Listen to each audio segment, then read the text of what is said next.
Lo que fue a firmar Morena en La Habana en el 2018 fue un instrumento jurídico. O sea, el pacto de adhesión al Foro de Sao Paulo tiene una implicación legal.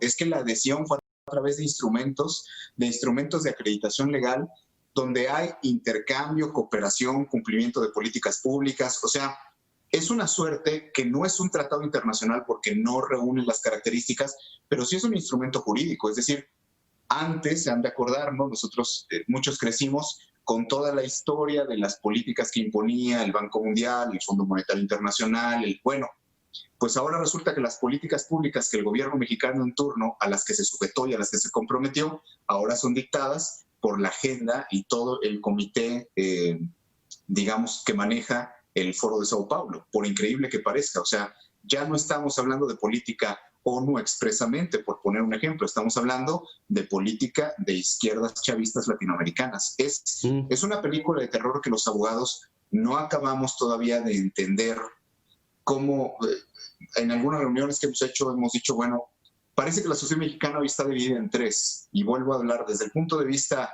del conocimiento de la ley y de la propia Constitución.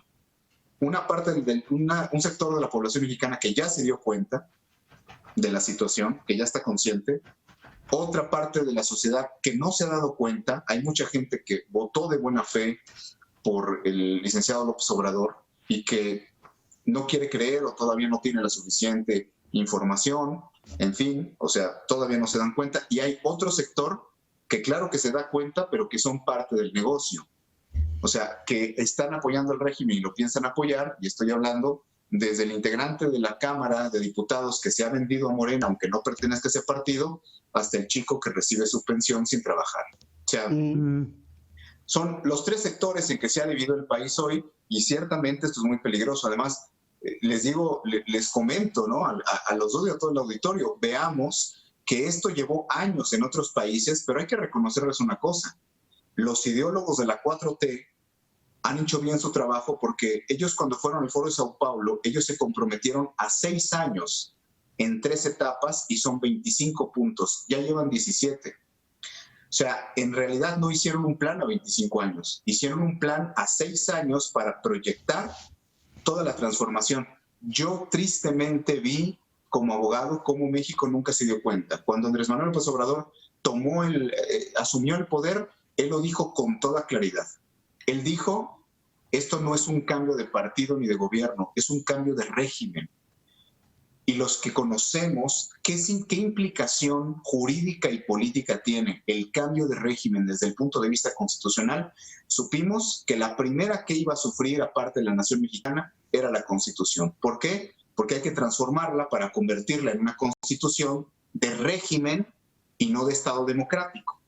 En eso consiste la transformación. Hay una clasificación del tipo de constituciones que tienen los estados modernos, y hay constituciones que nada más son de adorno, porque nada más son leyes comparsa, constituciones que le permiten al mandante, al rey, al dictador de ese país hacer lo que quiera y está por encima de los otros dos poderes, que es lo que se intenta hacer ahorita ya en la letra de la ley, pero que políticamente está sucediendo desde el primer día del mandato del presidente de la República. O sea, sí es una cuestión muy delicada, porque tú comentas bien, Pedro, y dices, bueno, ahorita es donde se tiene que ver realmente quién es quién dentro de la sociedad mexicana. Muchos confiamos en la Suprema Corte y sobre todo el Consejo de la Judicatura, que tiene facultades, ya que se hayan negado los amparos, hay un camino legal todavía por ahí.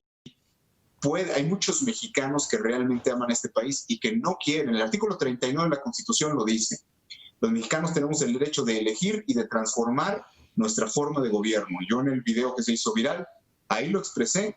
Los mexicanos es un derecho constitucional que tenemos. En este artículo 39 se nos da el derecho de poder elegir la forma de gobierno y cambiarla cuando querramos. Y si 60 millones de mexicanos que no votaron, que son parte del padrón electoral, no votaron por López Obrador, no están de acuerdo con el neomarxismo, con esta política chavista, con este régimen, como lo anunció el presidente. Carlos Loredo hace 3 semanas entrevistó a Ricardo Monreal y le preguntó que, bueno, si realmente, como se comentaba, esto era una copia de Cuba, de Venezuela, un régimen chavista y demás. Y contestó Ricardo Monreal, y miren, Ricardo Monreal, ¿no?